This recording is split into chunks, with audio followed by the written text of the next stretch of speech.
अस्सलाम वालेकुम दोस्तों, ड्रामा सोप सीरियल पंजाबी जे अंदर नई एपिसोड में छा थियण वारो आहे, छा थींदो, छा चाकर खान जेको आहे जाबिर खे हथु करे वठंदो या जाबिर जेको आहे रहिस हाकिम खान वटि वञी पनाह वठंदो ऐं छा जेको आहे रहिस मंसूर खान हाकिम खान खां जाबिर जो हथु वठण में कामयाबु थी वेंदो। छा जेको आहे छा रहिस अकबर खान सिकू खे चाकर खान जे हवाले कंदो। छा जेको आहे हैदर राति जेको आहे शादी करे ऐं जेको आहे सिकू जे भेण खे वठी ईंदो या जेको आहे उनखे शेर अली वारा बचाए वेंदा। इहा तफ़सीलात ॼाणण खां पहिरियां जेकॾहिं तव्हां असांजे चैनल ते नवां आहियो त महिरबानी करे असांजे चैनल खे सब्सक्राइब कंदा त जीअं हर ईंदड़ नई ख़बर मां ॿाहिरनि ताईं पहुची सघे। उन सां गॾु घंटी जे बटन खे क्लिक करे आल ते प्रेस कंदा ताकी जेको आहे हर नोटिफिकेशन मां ॿाहिरनि ताईं पहुचे। उन सां गॾु असांजे वीडियो खे लाइक कंदा। मुंहिंजे लाइक करण सां को मुंहिंजो बैलेंस नथो किरे पर असांजी काफ़ी हौसला अफ़ज़ाई थिए थी।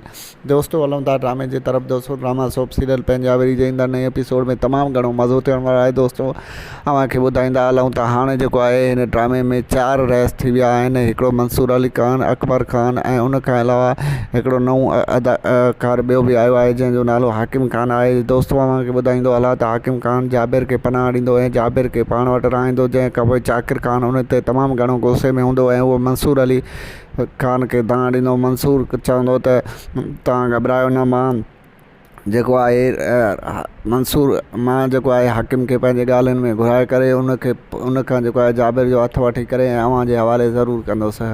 ऐं होॾो दोस्त तव्हांखे ॿुधायूं त रहिस हाकिम खान हरगिज़ बि राज़ी न हूंदो त मां जाबिर जो हथु जेको आहे मंसूर जे हवाले कयां या चाकर खान जे हवाले कयां, छो जो उहो बि वॾो जेको आहे ॾाढो मुड़ुसु आहे।